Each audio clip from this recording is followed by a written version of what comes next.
Secular பார்வையாளர்களுக்கு வணக்கம். நான் உங்கள் பரத் பேசிட்டு இருக்கேன். நேத்து விஜய் அவர்கள் ரத்தன் பண்டின்னு சொல்லக்கூடிய ஒரு நபரை, அதாவது தன்னுடைய ஜோசியக்காரரை கொண்டு அரசு ஆலோசகர் அப்படின்ற ஒரு மிக முக்கிய பொறுப்பை கொடுத்து, மக்களுடைய வரி பணத்துல பணத்தை தூக்கி கொடுக்கறதுக்கான எல்லா ஏற்பாடையும் அவர் செஞ்சிருந்தாரு. இந்த தகவல் வெளில வந்ததுக்கு அப்புறம் இருக்கக்கூடிய எதிர்க்கட்சியில இருந்து, சாமானிய மக்கள்ல இருந்து, என்ன மாதிரியான நாட்கள்ல பல பேர் எல்லாரும் ஒண்ணு சேர்ந்து அந்த விஷயத்தை பத்தி பேச ஆரம்பிச்சதுக்கு அப்புறம், அந்த ரத்தன் பண்டிட்டை போட்டு அடி பொளக்க ஆரம்பிச்சதுக்கு அப்புறம், இன்னைக்கு அதை வாபஸ் வாங்கியிருக்காங்க. இது இந்த ஜனநாயகத்துக்கு கிடைச்ச ஒரு மிகப்பெரிய ஒரு வெற்றி. இதுதான் வெற்றி. இப்படிதான் நம்ம ஒண்ணு சேர்ந்து வேலை பார்க்கணும். இதை தான் நான் ஆதரிக்கிறேன், இதை தான் நான் வரவேற்கிறேன், இதை தான் நான் எதிர்பார்க்கிறேன். இன்னைக்கு எல்லாருக்கும் ஜோசியம் பார்த்து அந்த ஜோசியக்காரனால அவனுடைய வாழ்க்கை எப்படி இருக்கும், இந்த பதவி அவனுக்கு நிலைக்குமா நிலைக்காதாங்கிற ஜோசியத்தை அவனால பார்க்க முடியல. புரியுதா? இதுதான் ஸ்கேம். இந்த ஜோசியக்காரனை நம்புறதை நிறுத்துங்க. கடவுள் நம்பிக்கை இருக்கலாம். எனக்கும் கடவுள் நம்பிக்கை எல்லாம் இருக்கு. நானும் போனா என் குலதெய்வத்தை போய் வேண்டுவேன், இங்கிட்டு முருகரை வேண்டுவேன், எல்லா கடவுளையும் வேண்டுவேன், விநாயகரை வேண்டுவேன், எல்லாருமே வேண்டுவேன். ஆனா மூட நம்பிக்கையா இதை செஞ்சாதான் கடவுள் இது பண்ணுவார் அப்படின்னா கடவுள் என்ன புரோக்கரா? அப்படிலாம் கிடையாது. கடவுள் நம்மளை படைச்சிருக்காருன்னா நம்ம நல்லா இருக்கணும் அப்படின்ற ஒரு எண்ணத்துக்காக தான். நம்ம நல்லது செய்யணுங்கிற ஒரு எண்ணத்தை நம்ம உருவாக்கிக்கணும். அந்த எண்ணம் வேணும்னா கொஞ்சமாவது கடவுள் மேல கொஞ்சம் பயம் இருக்கணும். இதனாலதான் கடவுள் மனுஷன்ற கான்செப்டே உருவானுச்சு. ஆனா நம்ம எல்லாரும் என்ன பண்றோம், இப்படி ஒரு ஜோசியக்காரன் பேச்சாளர் நம்பிக்கிட்டு கேட்டுக்கிட்டு அவனை கொண்டு அரசு ஆலோசகரா உட்கார வைக்கிற அளவுக்கு நம்மளாம் தற்குறியா இருந்துகிட்டு இருக்கோம். இந்த மாதிரி தற்குறியா இருக்கிறதுனாலதான் நம்ம இந்த தற்குறிகளை தற்குறின்னு சொல்லிக்கிட்டு இருக்கிறோம். உடனே இவங்கெல்லாம் கோபம் வந்துருது, ரோஷம் வந்துருது, அப்படியே பொத்துக்கிட்டு வந்துருது. இன்னைக்கு ஒரு பொண்ணு ஒருத்தவங்க கால் பண்ணாங்க. ஃபோன் பண்ணி, நீங்க ஏன் விஜய் திட்டிக்கிட்டே இருக்கீங்க அப்படின்னாங்க. நான் ஏங்க விஜய் திட்டிகிட்டு இருக்கேன், யாருங்க நீங்க அப்படின்னு. நீங்க யாரு முதல்ல அதை சொல்லுங்க, திமுக கிட்ட காசு வாங்கிட்டீங்களா அப்படின்றாங்க. ஏங்க ஃபோன் பண்ணது நீங்க ஃபோன் பண்ணிட்டு என்ன யாருன்னு கேட்டா என்னங்க இது, யார் என்னன்னு சொல்லுங்க, நான் பேசுறேங்க அப்படின்னு. இல்ல நீங்க அண்ணனை அடிச்சுக்கிட்டே இருக்கீங்க, திட்டிக்கிட்டே இருக்கீங்க, அவதூறு பரப்பிக்கிட்டே இருக்கீங்க அப்படின்னாங்க. என்னங்க அவதூறு? ஏதாவது ஒரு மேட்டர் நான் தப்பு பண்ணியிருக்கேன்னா தப்புன்னு சொல்லுங்க, அது என் சைடு விளக்கத்தை கொடுக்குறேன். இல்ல உண்மைக்கு தப்பா இருந்ததுன்னா நான் மன்னிப்பு கேட்டுக்கிறேங்க அப்படின்னு. இல்ல என் ஃப்ரெண்ட்ஸ் எல்லாம் அனுப்புனாங்க, நான் உங்க வீடியோ எல்லாம் பார்த்தேன் அப்படின்றாங்க. எனக்கா சிரிப்பு தாங்கல. ஏன்னா ஃபர்ஸ்ட் டைம் ஓட்டர்ஸ்ன்னு நினைக்கிறேன் இவங்கெல்லாம். நீங்க ஃபர்ஸ்ட் டைம் ஓட்டு போடுறீங்க, வாழ்த்துக்கள். ஃபர்ஸ்ட் ஓட்டு போடுறதுக்கு நீங்களாம் முன் வந்தது ஒரு பெரிய விஷயம் தான், அதுவே ஒரு பெரிய புரட்சி. ஆனா இங்க அரசியல்னா என்னன்ற ஒரு புரிதல் இல்லாம, அரசியல்னா விஜய் கொண்டு சிஎம் ஆக்குறதா அரசியல் நீங்க நினைச்சிட்டு இருக்கீங்க. விஜய் சிஎம் ஆயிட்டாருன்னா நல்லாட்சி கொடுப்பாரு நினைச்சிட்டு இருக்கீங்க. அப்படி கிடையாது. உங்களுக்கு எல்லாம் சில விஷயம் புரிய மாட்டேங்குது. இன்னைக்கு எதிர்கட்சி எல்லாம் சேர்ந்து இன்னைக்கு விஜய் குஜலி முஸ்து பண்ணிட்டு இருக்காங்க சட்டமன்றத்துல. விஜய் இஞ்சி தின்ன குரங்கு மாதிரி இப்படியே உட்காந்துட்டு இருக்கிறாரு. எதுவுமே எதிர்த்து பேசலைங்க. மொத்தமாக ஒரு 2 நிமிஷமோ 5 நிமிஷம் தான் விஜய் பேசியிருப்பாரு.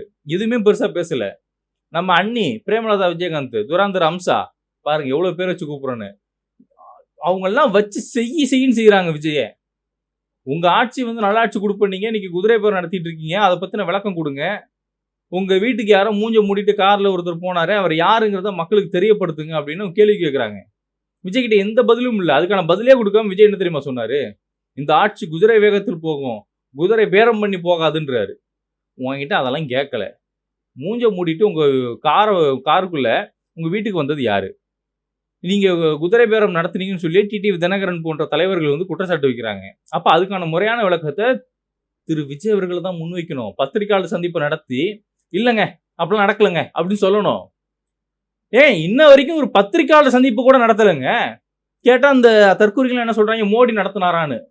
நீ மாற்று அரசியல் தானே பேசுன, மோடி பண்ணது பாசிச சக்தின்னு தானே சொன்னேன், மோடியை பாசிசம் தானே சொன்னேன், திமுக தீய சக்தின்னு தானே சொன்னேன். இன்னைக்கு நீ ஏன்டா பண்ண மாட்டேன்னு கேட்டா அவங்க பண்ணானா இவங்க பண்ணானா நீ ஏன் கேள்வி கேட்குற? மாற்றத்துக்காக வந்திருக்கேன்னா பத்திரிகையாளர் சந்திப்பை நடத்து. மக்கள் எங்களுடைய கேள்விகளை பத்திரிகையாளர் முன்வைக்க போறாங்க, அந்த கேள்விகளுக்கு பதில் சொல்லுங்க. விஜயகாந்தை பத்தி பேசுறீங்க, எம்ஜிஆர் மாதிரின்றீங்க. எம்ஜிஆர் எத்தனை பிரஸ் மீட் அட்டன் பண்ணிருக்காரு தெரியுமா? விஜயகாந்த் எத்தனை பிரஸ் மீட்ல எப்படி பேசுவாரு தெரியுமா? பேச சொல்லுங்க விஜய. இன்னைக்கு எதிர்கட்சி தலைவர், மாண்புமிகு எதிர்கட்சி தலைவர் உதயநிதி ஸ்டாலின் கேட்கிறாரு, அடி பொளக்குறாரு.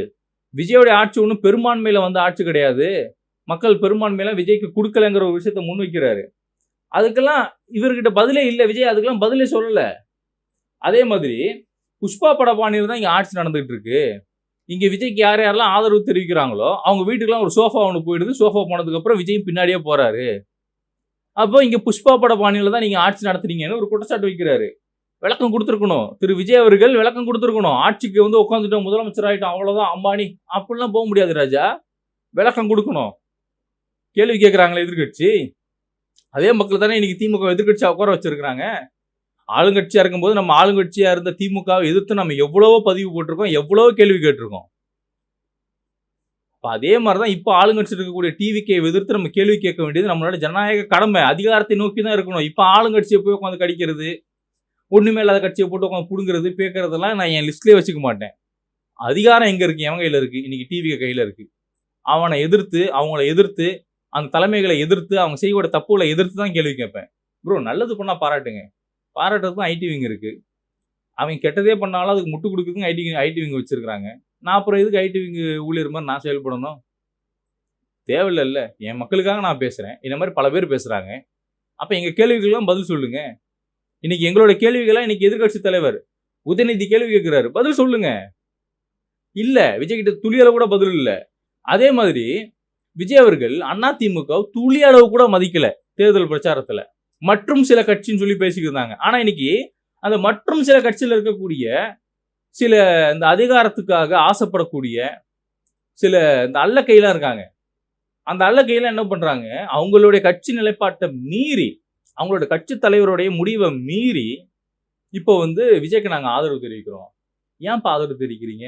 ஏன்னா மக்கள் தானே தேர்ந்தெடுத்து விஜய் உட்கார வச்சிருக்காங்க. அதனால நாங்க வந்து மக்களுடைய தீர்ப்பை மதிக்கிறோம். அதே மக்கள் தானப்பா அவங்கள தூக்கி குப்பையில தூக்கி போட்டிருக்காங்க. அப்ப அதையும் நீங்க மதிக்கணும் தானே. உங்க கையில அதிகாரம் போகவே கூடாதுங்கிறதுக்காக தான் மக்கள் உங்களை இது மதிக்கவே இல்லை. உங்க கட்சியை வந்து பெரும்பான்மையை கொண்டு வந்து நிரூபிக்கிறதுக்கு அவங்க வழிவகை செய்யல. 10 இடத்துக்கு மேல அதிமுகவுக்கு டெபாசிட் போயிருக்கு. ஒண்ணு நல்ல எதிர்கட்சியா நின்று வலுவா நின்று எதிர்த்து நில்லுங்க, நான் ஆதரவு தெரிவிக்கிறேன். உங்களுக்கு எதிர்கட்சியா நிக்கிறதுக்கு துணிவு இல்ல, திராணி இல்ல, அதிகாரம் இருந்தாதான் உங்களுக்கு ஆட்சி செய்ய முடியும்னா இப்ப நீங்க வந்து அரசியல்வாதி இல்ல, வியாபாரி, புரோக்கர். அதிமுக நபர்கள்லாம் புரோக்கர். இன்னைக்கு என்ன இந்த அளவுக்கு கடுமையா பேச வச்சிருக்கீங்கன்னா அது காரணம் நீங்க தான். இன்னைக்கு சி.வி. சண்முகம் சொல்லி பதிவு பண்ணிருக்காரு, அரசியலுக்கு வரவங்க எல்லாரும் அதிகாரத்துக்கு ஆசைப்பட்டு வருவாங்க, நீங்களாம் எதுக்கு வந்துருக்கீங்க இபிஎஸ் பத்தி கேட்கிறாரு. அது ரைட்டுங்க, அரசியலுக்கு வரவங்களாம் அதிகாரத்தை எதிர்பார்த்து தான் வராங்க. ஆனா இன்னைக்கு அந்த அதிகாரம் தான் உங்க கட்சிக்கு இல்லையே. உங்க கட்சியை தான் தூக்கி தூர போட்டிருக்காங்களே. அப்போ அதே மக்கள் தானே உங்க கட்சியை தூக்கி தூர போட்டிருக்காங்க. அப்போ உங்க கட்சியை ரீஃபார்ம் பண்ணி ரீபில்ட் பண்ற வேலையில தான் நீங்க ஈடுபடணும். இளைஞர்களுக்கு வாய்ப்பு கொடுங்க. கிழடு கட்டையெல்லாம் தூக்கி கட்சியில வச்சுக்கிட்டு நான் எம்ஜிஆர் காலத்துல இருந்து இருக்கேன், அம்மா காலத்துல இருக்கேன்னா புதுசா எவனாவது வந்தாதானே இங்க மக்கள் உங்களை ஆதரிப்பான். புதுசா நீங்க யாரையுமே உருவாக்க மாட்டீங்க. இளைஞர்களுக்கு உங்க கட்சியில எந்த ஒரு பதவியும் எந்த ஒரு பொறுப்பும் எதையுமே கொடுக்க மாட்டீங்க. என்ன இளைஞர் படையை வச்சிருக்கீங்க நீங்க? என்ன இளைஞர் படையை வச்சிருக்கீங்க? சமூக வலைதளத்துல ஒழுங்கா ஃபோக்கஸ் பண்றது கிடையாது. ஒரு மிதப்பு, எப்ப பார்த்தாலும் ஒரு மிதப்பு. எதிர்கட்சியா இருக்கும்போது இந்த 5 வருஷமும் ஒரு பெரிய மிதப்புல சுத்தினது. நாம வந்தா அந்த அம்மையார் மாதிரியும் எம்ஜிஆர் மாதிரியும் தேர்தலுக்கு முன்னாடி வந்து நின்று ஒரு பிரச்சாரத்தை போட்டோம்னா நம்ம ஆட்சிக்கு வந்தாலும் ஒரு மிதப்பு. கூட ஜால்ரா அடிக்கிறவன் பேச்செல்லாம் கேட்க வேண்டியது. சிவனாண்டிக்கு சளி பிடிச்சிருக்கு, சளிக்கே சிவனாண்டியை பிடிச்சிருக்குன்னு எவனோ ஒருத்தன் பேசிட்டு இருப்பான். அதெல்லாம் நம்பிக்கிட்டு நம்மளாம் பெரிய ஆளுதான்ப்பா அப்படின்னு ஊருக்குள்ள வெள்ளை வேட்டி வெள்ளை சட்டையை போட்டுக்கிட்டு ஒரு கரை வேட்டியை கட்டிக்கிட்டு கார் எடுத்து சுத்திக்கிட்டு அலம்பல் பண்ணிக்கிட்டு என்ன 10 வருஷம் ரூல் பண்ணீங்க அதிமுக. அதுக்கப்புறம் எங்க உங்க கட்சியில என்ன மாற்றத்தை கொண்டு வந்தீங்க? எதுவுமே கொண்டு வரல. இப்ப உட்காந்துக்கிட்டு மறுபடியும் இவங்க சசிகலாவும் டிடிவி வந்து தான் கட்சியை டேக் ஓவர் பண்ணணும். என்ன ஸ்கூல் பிள்ளைங்களா நீங்களா? எல்கேஜி படிக்கிறீங்களா பூரா பேரும்? மிஸ் மிஸ் மிஸ் அப்படியே பின்னாடியே சுத்துறதுக்கு சொந்தமா யோசிக்கிற திறனே உங்க யாருக்கும் கிடையாதா? எல்லாரும் சொல்ற மாதிரி அடிமை மாதிரியா இருந்தா எப்பதாங்க கட்சி வளர்த்து கொண்டு வர போறீங்க? கட்சியை வளர்க்கணுமா வேணாமா? இல்ல கொண்டு போய் காயலாங்கடையிலும் குப்பத்தூரிலும் கொண்டு போய் கொட்ட போறீங்களா? எதிர்கட்சி தலைவர் உதயநிதி ஸ்டாலின் உங்களெல்லாம் விட சின்னவர். இன்னைக்கு அவர் அடி பொழக்கிறாரு போட்டு விஜய. நீங்க என்னன்னா அடிமை மாதிரி அடிமையா இருக்கதான் நீங்க பிளான் பண்றீங்க. அடிமை மாதிரி விஜய்க்கு நாங்க ஆதரவு தெரிவிக்கிறோம் ஒரு கோஷ்டி. அது சட்டசபையா இல்ல உங்க வீட்டு பிரச்சனையா இல்ல மீன் மார்க்கெட்டா? என்ன கதை? பிரச்சனை உங்க கட்சி பிரச்சனை உங்க கட்சி ஆபீஸ்களை வச்சு முடிப்பீங்கன்னா எதுக்கு சட்டசபைக்குள்ள கொண்டு வந்து உட்காந்து உருட்டிக்கிட்டு இருக்கீங்க? ஒண்ணு பேசி முடிவு எடுத்துட்டு வரணும், இல்லைன்னா பூரா பேரும் வெளிநடப்பு எடுத்துட்டு கிளம்பி போய்கிட்டே இருக்கணும். கொத்தடிமை மாதிரி பண்றீங்க. எல்லாரும் சொல்ற மாதிரி எவன் காலையாவது கடைசி வரைக்கும் விழுந்து கிடந்தே அதிகாரத்துக்கு வந்துடணும்னா என்ன? சொந்தமா யாரும் யோசிக்க மாட்டீங்களா? முடிவு எடுக்கவே மாட்டீங்களா? இந்த கூட ஒரு 4 பேர் வச்சிருக்கீங்கல்ல, இந்த சிவனாண்டி வச்சிருக்க மாதிரி ஒரு 4 பேர் கூட வச்சிருக்கீங்களா, அந்த 4 பேர் தூக்கி போடுங்க. இந்த வயசான டிக்கெட்டுக்கெல்லாம் வீட்டுக்கு ஓய்வு கொடுத்து வீட்டில் உட்கார வைங்க. கட்சியை வழி நடத்துறதுக்கு ஒரு எக்ஸ்பீரியன்ஸான ஒரு ஆள் வேணும், அதுல மாற்று கருத்து இல்லை. ஆனா இருக்கக்கூடிய எல்லாருமே வயசான கேட்டகரியில உட்காந்துருந்தா எவன் தான் உங்களை மதிப்பான்? ஜென்சிக்கு எப்படி கொண்டு போய் நீங்க பாலிடிக்ஸ்ங்கிற ஒரு விஷயத்தை கொண்டு போய் சேர்ப்பீங்க? புரட்சி தலைவர் எம்ஜிஆர் அவர்களையும் புரட்சி தலைவி அம்மையார் அவர்களையும் சரி அவர்களையும் என்ன பண்ண போறீங்க? வித்துட்டீங்க. 2 பேருடைய பேரு அடையாளம் அந்த கட்சியை அவங்க வளர்த்து கொண்டு வந்த கட்டமைப்பை வச்சு வியாபாரம் பார்க்குறீங்க. இதுதான் பண்றீங்க. காட்டமான குற்றச்சாட்டு வைக்கிறேன். அதிமுகவால பாவம் பார்த்தது தப்புன்னு யோசிக்கிறேன். சரி, பாவம் ஏற்கனவே உட்கட்சி மோதலாம் போயிட்டு இருக்கு, நம்ம பெருசா எதுவும் அடிக்க வேணாம்னு நினைச்சா, அடுத்து உதயநிதி சொல்றாரு, உங்களுக்கு வாக்களித்த மக்களே உங்களை தெரியாம தேர்ந்தெடுத்துட்டோமோன்னு சொல்லி, தப்பு பண்ணிட்டோமோன்னு சொல்லி ஃபீல் பண்றாங்கன்னு சொல்லி உதயநிதி பதிவு பண்ணியிருக்காரு. அதான் உண்மை. விஜய் ஏன்டா ஓட்டு போட்டோன்னு எங்க வீட்டுல இருந்து ஓட்டு போட்ட நபரே ஒருத்தவங்க ஃபீல் பண்ண ஆரம்பிச்சிட்டாங்க. விஜய்க்கு ஏன் ஓட்டு போட்டோன்னு தெரியலையே, இப்படி சொதப்புறானே அப்படின்ட்டு. அப்படிதான் எல்லாரும் பேசுறாங்க. தப்பு பண்றீங்க. சனாதன எதிர்ப்புன்னு நாள் உதயநிதி பேசுனது தான் ஹைலைட்டு. சனாதனம் இருக்கணுமா வேணாமாங்கிறதுலாம் அடுத்த டாபிக். ஆனா அதை சொன்னதுனால கடந்த 5 வருட ஆட்சியில திமுகவுக்கு எவ்வளவு பிரச்சனை வந்ததுன்னு அவங்களுக்கு தெரியும். அது சொன்னதுனால தான் இந்த ஆட்சி அவங்க கையை விட்டு போனுச்சுன்னு இங்க சில பேர் பேச ஆரம்பிச்சானுங்க. ஆனா நீ என்ன வேணாலும் பண்ணு, என்ன வேணாலும் பேசு, நாங்க எடுத்த நிலைப்பாட்டில் மாற மாட்டோம். மக்களை பிரிக்கும் சனாதனம் ஒழிகன்னு உதயநிதி சொல்றாருன்னா அந்த கட்ஸ் உங்களுக்கு இல்ல. எல்லாரும் உட்காந்து தமிழ் தாய் வாழ்த்துக்கு உட்காந்து முட்டு கொடுத்துட்டு இருக்கீங்கல்ல. தமிழ் தாய் வாழ்த்தை அரசாங்கம் சட்டப்பூர்வமா சொன்னாங்க, அதனாலதான் நாங்க லீகலா தான் நாங்க ப்ரொசீட் பண்றோம், நீங்க உட்காந்து முட்டு கொடுத்துட்டு இருக்கீங்கல்ல.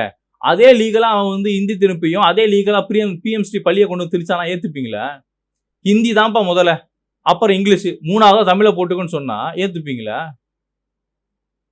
இங்க மரபுன்னு ஒண்ணு இருக்கு, உரிமை முன்னுரிமைன்னு ஒரு விஷயம் இருக்கு. உன் தாய்க்கு முன்னுரிமை கொடு, உன் மொழிக்கு முன்னுரிமை கொடு. அதை விட்டுட்டு சட்டம் சொல்லிச்சு பண்ணனா அதே சட்டம் இந்தியா கொண்டு திணிக்கணும், பிஎம்ஸ்டி பள்ளியை ஏத்துக்கணுங்குது, நீட்டை ஏத்துக்கணும் கொண்டு அந்த சட்டம் தான் கொண்டு வந்தது. நீட்டை ஏத்துக்க வேண்டியதானே?